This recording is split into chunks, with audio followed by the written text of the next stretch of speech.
बिस्मिल्लाहिर्रहमानिर्रहीम। Dear students, अस्सलाम वालेकुम। आज फर्स्ट ईयर के एक नए लेक्चर के साथ आपके सामने हैं। ये है हमारे पास आज तारुफ डॉक्टर ग़ुलाम मुस्तफ़ा खान का।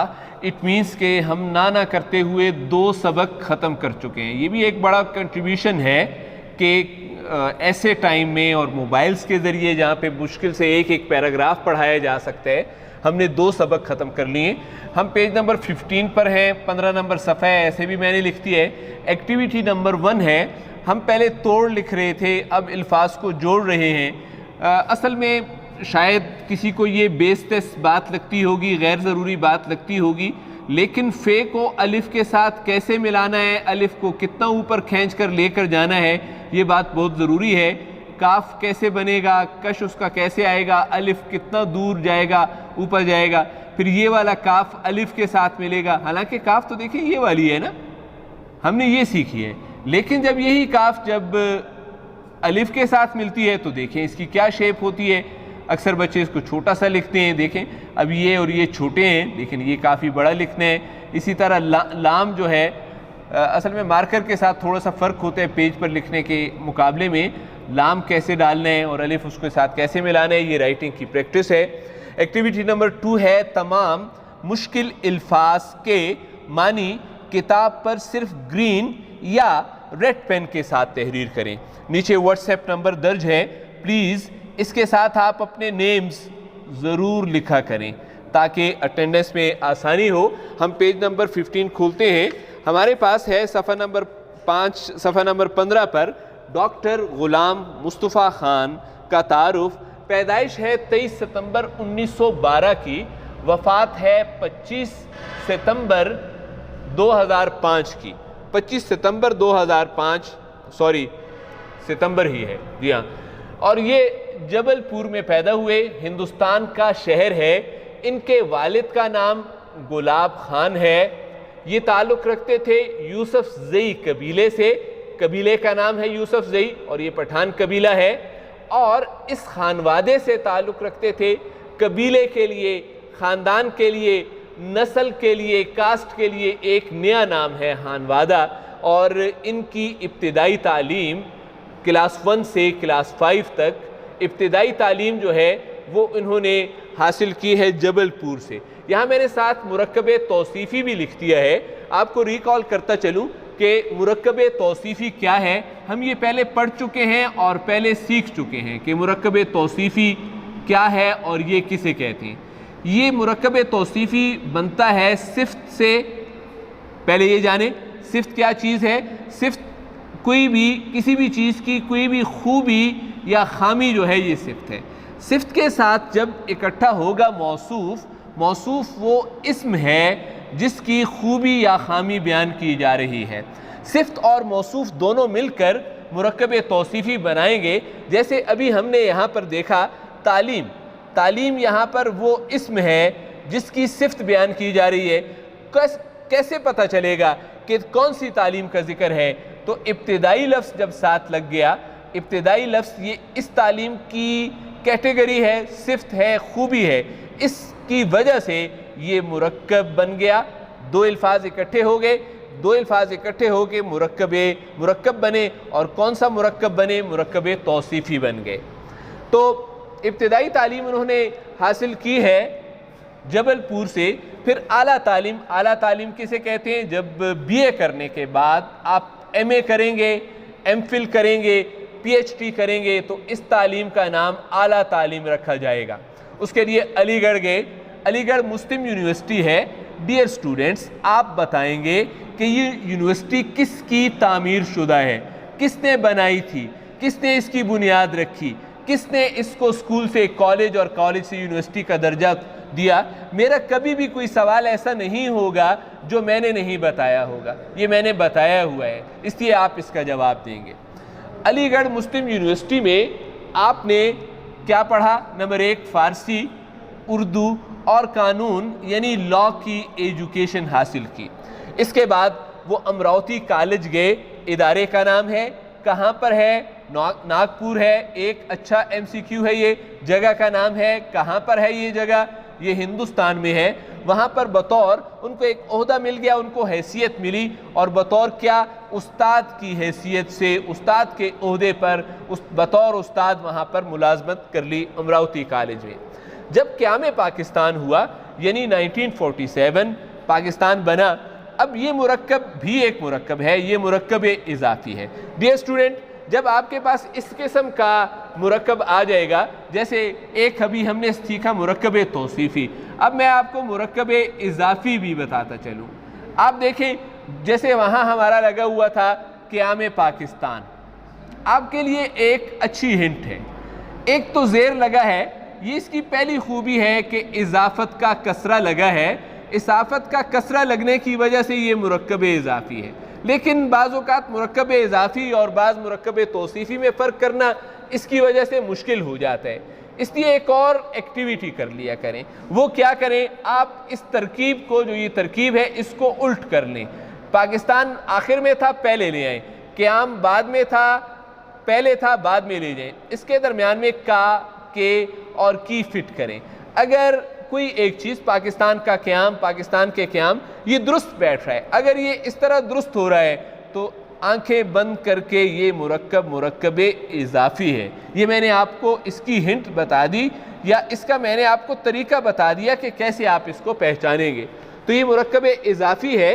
मुरक्कब इजाफ़ी पाकिस्तान का क़याम, जैसे का लग गया, का के की वजह से मुरक्कब इजाफ़ी है।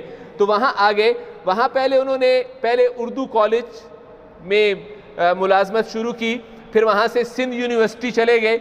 सिंध यूनिवर्सिटी में वो सदर बन गए, निगरान बन गए। ये प्रेसिडेंट ऑफ पाकिस्तान की तरह सदर नहीं है, ये किसी शोबे के निगरान को कहते हैं। ये शोबा क्या है, उर्दू शोबा है। यूनिवर्सिटी में वो जगह है जहाँ उर्दू पढ़ाते हैं, डिपार्टमेंट ऑफ उर्दू, वहाँ के वो सदर हो गए। इन्हीं का नाम उन्होंने अब डॉक्टर साहब लिया।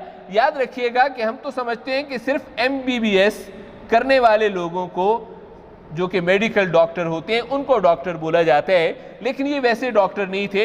इन्होंने PhD की थी। आपको मैंने यहाँ पे तरतीब भी बता दिया। MA के बाद 2 सालों में MPhil होते हैं, 2 सालों के बाद PhD होता है। जो PhD कर लें उसको डॉक्टर कहते हैं। तो डॉक्टर साहब को बेशुमार एजाज़ात मिले। एजाज़ हैं ओहदे या इनामात या खिताबात, ये एजाज़ात कहलाते हैं। कुछ एजाज़ सरकारी थे, गवर्नमेंट की तरफ से थे, गवर्नमेंट ने उनको दिए थे। हुकूमत पाकिस्तान और उससे पहले चूँकि वो हुकूमत या हिंदुस्तान की हुकूमत में थे या अंग्रेज़ सरकार के ज़ेर निगरानी थे वहाँ पर। और फिर गैर सरकारी भी होते हैं, प्राइवेट इदारे हैं, अदबी तंजीमें होती हैं, वो कोई एजाज़ात दे देते हैं। उनको नवाजा गया, उनको दिए गए। पाकिस्तान में, भारत में और बांग्लादेश में जो भी मुकालात लिखे जाते हैं, मुकालात हैं रिसर्च आर्टिकल्स। दोबारा यहाँ पर आएँ, आप क्लास 1 से लेकर क्लास MA तक आपको एग्ज़ाम देना होता है, आपको पेपर्स देने होते हैं, जैसे आपके भी एग्ज़ाम हुए हैं या होंगे। लेकिन MPhil में और PhD दोनों में आपका एग्ज़ाम नहीं होता, आपने उसमें एक रिसर्च आर्टिकल लिखना होता है। इस रिसर्च आर्टिकल को उर्दू में मुकाला कहते हैं। ये मुकाला किसी मुम्तहिन के पास जाता है। मुम्तहिन कौन होता है? ये एवेल्युएटर कहते हैं इसको। ये एवेल्युएट करता है, ये इसका जायज़ा लेता है, जिस तरह एग्जामिनर होता है। मुकाला एक बुक की फॉर्म में कम से कम 2 या 3 मुम्तहिनीन के पास जाता है। वो उसको चेक करते हैं कि आया आपकी रिसर्च जो MPhil या PhD लेवल पर थी, ये दुरुस्त है या नहीं है। अगर कोई कमियां हैं तो इन कमियों को दूर कर लिया जाए। तो ये एक बड़ी खूबी है कि डॉक्टर गुलाम मुस्तफ़ा एग्जामिनर या मुम्तहिन की हैसियत से मुकालात को चेक करते थे। उर्दू तहकीक, उर्दू ज़ुबान व अदब में जो रिसर्च हो रही है, में होने वाली रिसर्च, इस रिवायत को, इस तहकीक के काम को मुस्तहकम करने में, तरक्की देने में, आगे बढ़ाने में, यानी उन्होंने खुद भी काम किए, तहकीक के काम में खुद भी काम किया है और गिरा कदर कीमती और अहम खिदमात भी अंजाम दी हैं और तहकीक को भी आगे बढ़ाया है। लेकिन इसके अलावा उन्होंने क्या किया है? सरपरस्ती भी की है, यानी तहकीक करने वाले लोगों की हौसला अफजाई और मदद भी की है। इसके अलावा उन्होंने ज़ुबान यानी उर्दू ज़ुबान में होने वाली तहकीक, और पुरानी बातें, जो तहकीक भी क्या है, पुरानी बातें जो लोगों की नज़रों से पोशीदा हैं। रिसर्च इसी चीज़ का नाम है कि लोगों की नज़रों से पोशीदा चीज़ को मंजर आम पर ले आएँ। तो वो ज़ुबान के, उर्दू ज़ुबान के हवाले से थी या अदबी असरात के हवाले से थी। डॉक्टर साहब ने ज़ुबान और अदबी असरात क्या हैं, पुराने अदीबों की गुमशुदा किताबें, ये अदबी असरात हैं।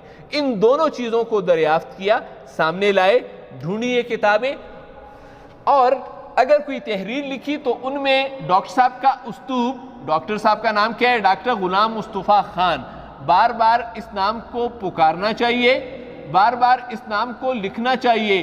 वजह क्या है? वजह यह है कि हमारा काम इनके साथ है। MCQs भी इनके नाम के आ सकते हैं, शॉर्ट क्वेश्चंस इनके नाम के साथ आ सकते हैं, लॉन्ग क्वेश्चन पैराग्राफ की तशरीह इनके नाम के साथ आ सकता है। इसलिए हमारी ज़ुबान पर डॉक्टर गुलाम मुस्तफ़ा खान का नाम याद होना चाहिए।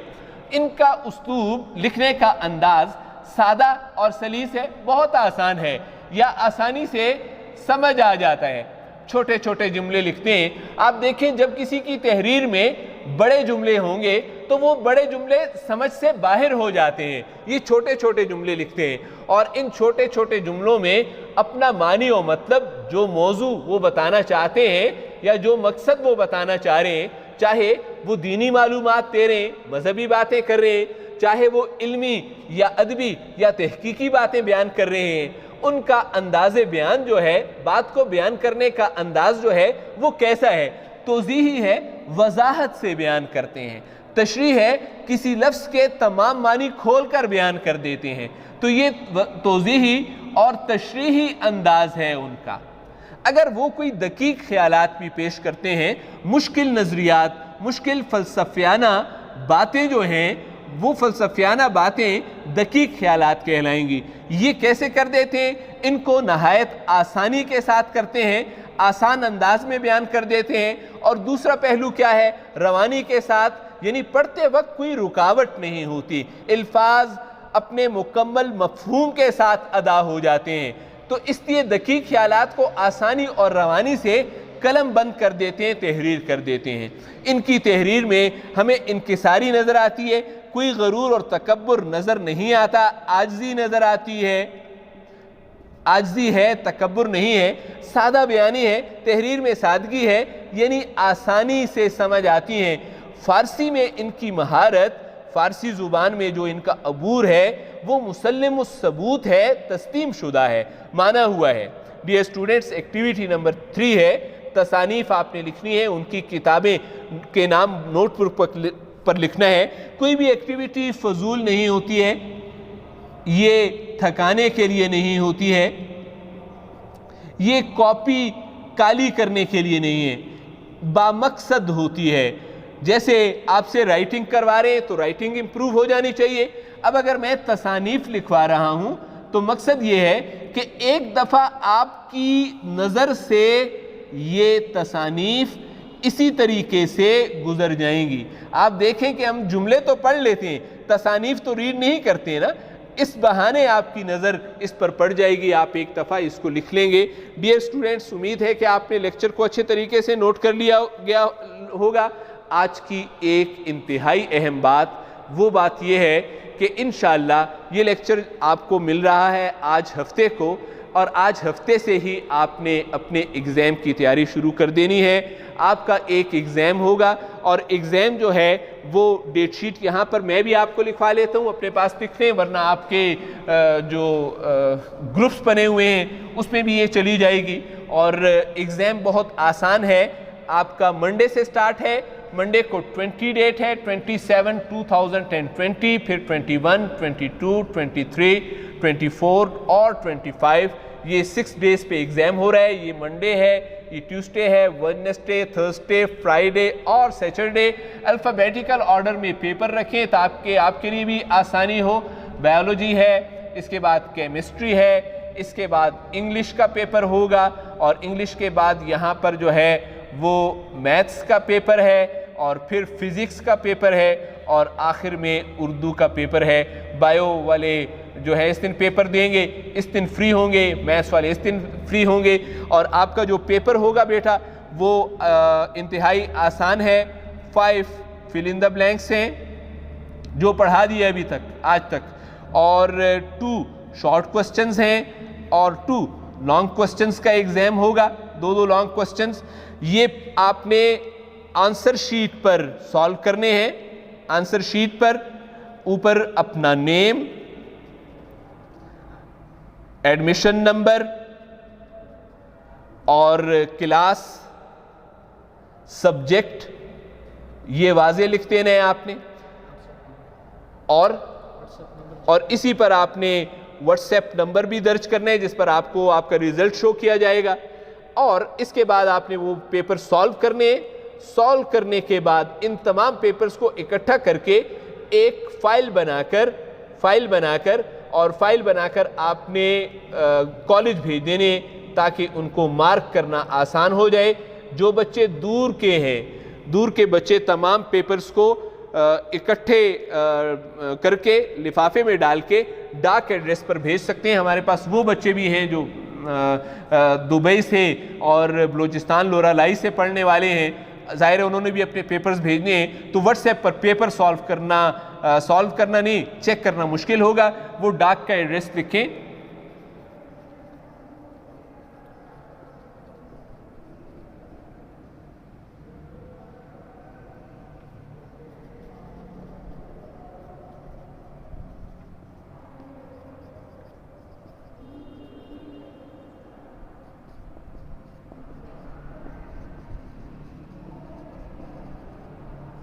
ये एड्रेस है बेटा, आसान एड्रेस है। इस एड्रेस पर आप डाक के ज़रिए भी भेज सकते हैं और आपके पेपर्स को भी चेक करके आपको भेजा जाएगा। उम्मीद है कि आप अब इम्तिहानात की तैयारी को भरपूर करेंगे और अच्छे अंदाज में करेंगे। शुक्रिया, वस्सलाम, खुदा हाफिज़।